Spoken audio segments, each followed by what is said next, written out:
Hello मित्रों,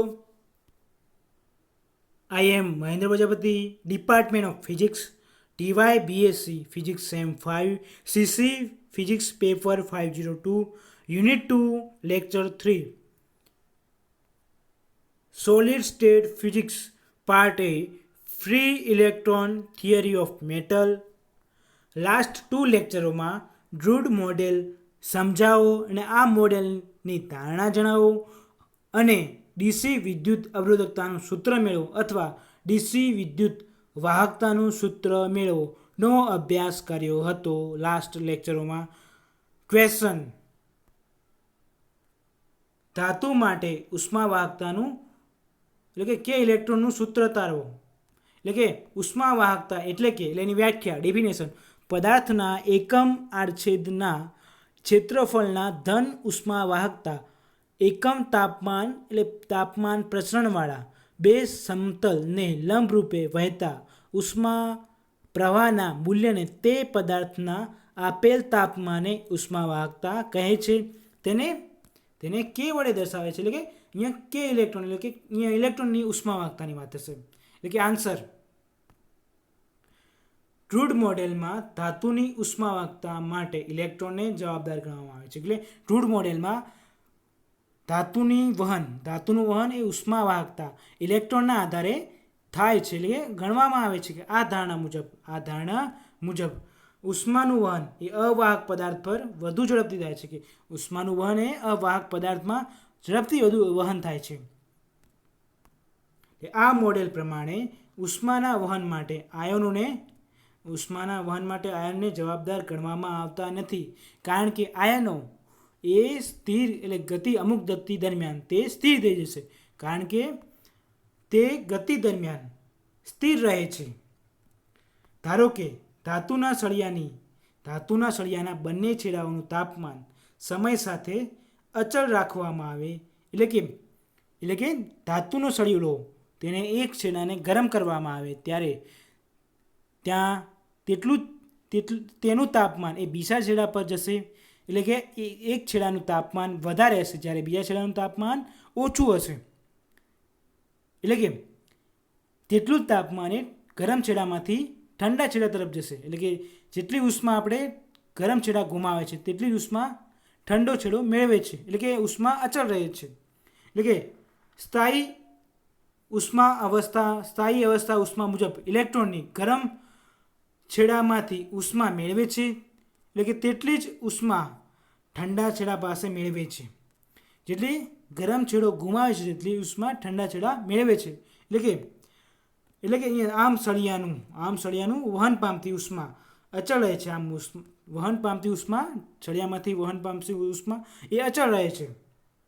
દેખો આ સળિયો છે તેને આપણે તાપમાન પ્રસરણની વ્યાખ્યા મુજબ અને આપણે T1 તાપમાનનો એક આડછેદ લઈએ, અહીંયા T2 તાપમાન છે એટલે કે તાપમાન પ્રસરણની વ્યાખ્યા મુજબ એટલે કે ધન ઉષ્માવાહકતાના એકમ લંબ અંતરે આવેલા બે આડછેદના તાપમાનના તફાવતને તાપમાન પ્રસરણ કહે છે. એટલે કે દેખો અહીંયા છેડાને ગરમ કરવામાં આવે યામાક્સ પદ્ધતિ મુજબ, એટલે અહીંયા તાપમાન ઉષ્મા ગુમાવે છે તેટલી જ ઉષ્મા અહીંયા મેળવે છે. એટલે કે તાપમાન પ્રસરણ equal to minus delta T upon delta X એટલે કે equal to minus del T upon del X. એટલે કે અહીંયા ગરમ છેડો કરવામાં આવે ત્યારે એનું અંતરમાં ઘટાડો થાય છે. અહીંયા ગરમ કરવામાં આવે તો ધીમે ધીમે એના છેડાના અંતરમાં ઘટાડો થશે. અહીં સળિયાની સમગ્ર લંબાઈમાં તાપમાન પ્રસરણ ને માઇનસ ડેલ્ટા અપન ડેલ એક્સ જે અચળ છે અહીં ઋણ નિશાની એ અંતર સાથે તાપમાન ઘટે છે. એટલે ઋણ નિશાન શું બતાવે છે? તાપમાન સાથે અંતર સાથે તાપમાન ઘટે છે. એટલે આપણે સળિયાને ગરમ કરવામાં આવે ત્યારે એનું અંતરમાં ઘટાડો થશે. હવે કોઈ સૂક્ષ્મ તાપમાન માટે એકમ આડછેદમાં એકમ સમય માટે પસાર થતી ઉષ્મા ઉર્જાને ઉષ્મા પ્રવાહ કહે છે. એકમ આડછેદમાંથી એકમ સમયમાં પસાર થતી ઉષ્મા ઉર્જાને ઉષ્મા પ્રવાહ કહે છે. એટલે કે ઉષ્મા પ્રવાહ જે કહે છે, ઉષ્મા પ્રવાહને સંકેતમાં જે વડે દર્શાવાય છે. એટલે કે અહીં ઉષ્મા પ્રવાહ તાપમાન પ્રચલનના સમપ્રમાણમાં છે. કે ઉષ્મા પ્રવાહ એ તાપમાનના સમપ્રમાણમાં છે, કે ઉષ્મા પ્રવાહ એ તાપમાન પ્રચલન પર આધાર રાખે છે. એટલે કે જે ચાલે છે minus del T upon del X J equal to K electron minus del T upon del X સમીકરણ 1 કહીશું, જ્યાં કે ઇલેક્ટ્રોન સમપ્રમાણતા અચળાંક છે. હવે જેને કે ઇલેક્ટ્રોનને ઉષ્મા વાહકતા કહે છે. સમીકરણ 1 દર્શાવે છે કે સળિયામાંથી વહન પામતી ઉષ્મા એ તાપમાન પ્રચલનની વિરુદ્ધ દિશામાં આવે છે.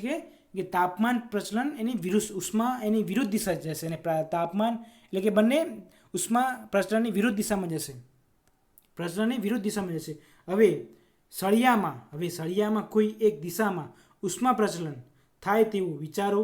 એટલે કે થાય તેવું વિચારવા માટે ધાતુના ઇલેક્ટ્રોનના સળિયાની લંબાઈની સમાંતર ગતિ કરે છે. એ એક્સ દિશામાં ગતિ કરે છે. સમાંતર એટલે એક સમાંતર દિશામાં ગતિ કરે છે. આ સળિયાની લંબાઈ એકમ કદ દીઠ ઇલેક્ટ્રોનની સંખ્યા n છે. આપણે એકમ કદ દીઠ ઇલેક્ટ્રોન સંખ્યા એક n છે, જેને n/2 જેટલી ગરમ છેડા પર અને n/2 ઇલેક્ટ્રોન ઠંડા છેડા પર મળે છે. કે અડધા ઇલેક્ટ્રોન ગરમ છેડા પર મળશે અને અડધા ઇલેક્ટ્રોન એટલે કે n/2 એક ગરમ છેડા પર ઇલેક્ટ્રોન મળશે અને n/2 ઇલેક્ટ્રોન એક ઠંડા છેડા પર આવે છે. હવે સળિયાની કોઈ એક્સ અંતરે આપણે લીધો ને એક્સ અંતર સળિયો એક આડછેદ લીધો. હવે એવા બિંદુ પાસે ઇલેક્ટ્રોન ગરમ છેડા તરફ એક્સ માઇનસ ગરમ છેડા પર એક્સ માઇનસ વીએક્સ ટો જેટલા અંતરે છેલ્લી સંઘાત મળે છે. એટલે ગરમ છેડા પર એક્સ માઇનસ એમાં ઘટાડો થાય છે. એક્સ એટલે વીએક્સ માઇનસ ટો જેટલા અંતરે સંઘાત એટલે કે અથડામણ અનુભવે છે. તે જ પ્રમાણે ઠંડા છેડામાંથી આવતો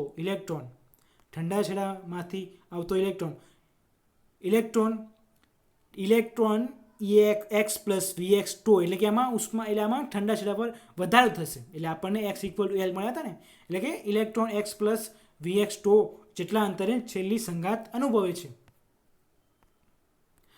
જો ઉષ્મીય સંતુલન ઇલેક્ટ્રોન દીઠ મળતી ઉર્જાને યુએક્સટી વડે દર્શાવવામાં આવે તો સમગ્ર હકીકતમાં ધ્યાનમાં લઈને ધાતુના સળિયામાં ઉષ્મા પ્રવાહના સૂત્ર વડે નીચે મુજબ દર્શાવી શકાય. જે equal to 1/2 NVX UX minus T એટલે કે આ ગરમ છેડો અને આ ઠંડો છેડો. એટલે સમીકરણ 2 કહીશું, જ્યાં TX ઇક્વલ ટુ એક્સ અંતરે તાપમાન, VX ઇક્વલ ટુ ઇલેક્ટ્રોનનો એક્સ અંતરે દિશામાં વેગ.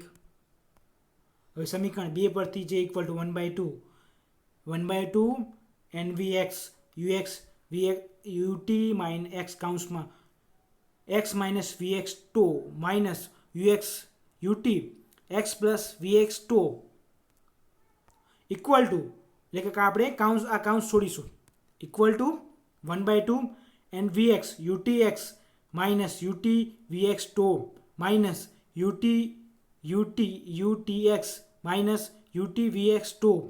देखो प्लस UTX उड़ी जैसे equal to 1/2 NVX minus 2 UTVX tau એટલે કે આ બંનેનો સરવાળો થશે. એટલે માઇનસ 2 એટલે માઇનસ 2V UTVX ટો સમીકરણ 3 કહીશું. અને સમીકરણ 3 કહીશું.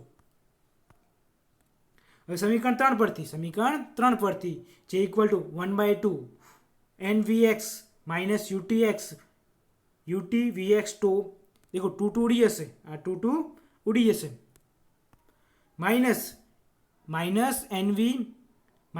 NVX स्क्वेर टो UT equal to minus V square टो એટલે देखो UT અને દિશા બતાવી તાપમાન એટલે UT/dt એટલે देखो માઇનસ DT अपन DX એટલે તાપમાન પ્રચલનના કારણે. એટલે સમીકરણ 4 કહીશું. અને સમીકરણ 4 કહીશું.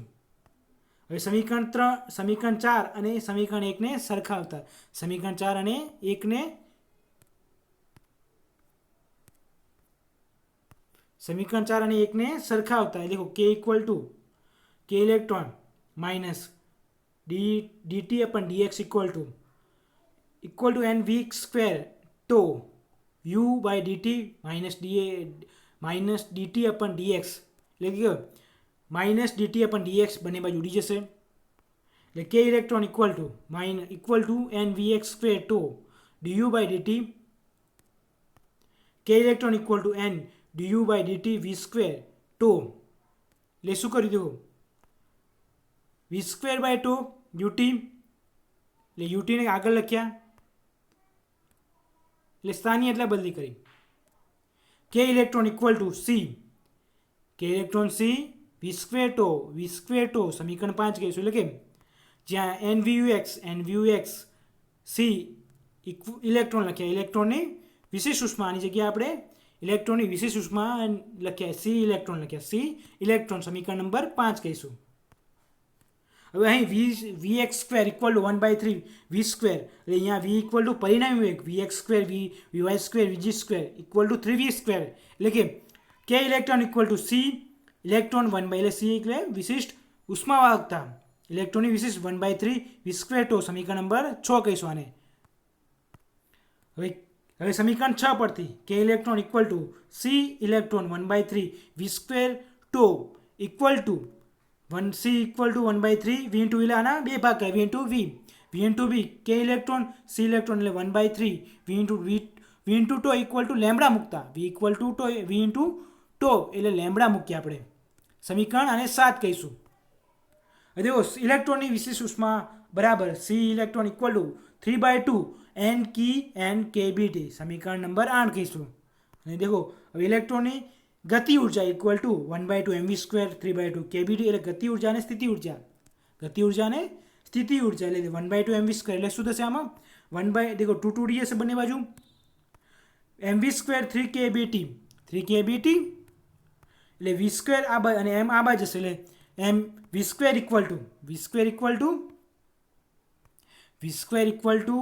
3 કે ટી અપન એમ 3 કે બી ટી અપન એમ સમીકરણ નંબર 9 કહીશું હવે સમીકરણ 6 માં ઇલેક્ટ્રોન એટલે સી ઇલેક્ટ્રોન અને વી સ્ક્વેરની કિંમત મૂકતા એટલે કે electron equal to C electron 1/3 V square tau એટલે દેખો આની કિંમત મૂકી દરેકની આપણે કિંમત મૂકી સી ઇલેક્ટ્રોનની અને કિંમત મૂકી સી ઇલેક્ટ્રોન અને વી સ્ક્વેર દેખો આમાં કિંમત મૂકી દરેકની આ સમીકરણ વી સ્ક્વેર અને ઇલેક્ટ્રોન અને વી સ્ક્વેરની કિંમત મૂકતા 1/3/2 કે N k b T 3 into કે બી ટી અપન એમ 3/1/3 देखो 3 थी उड़ी जैसे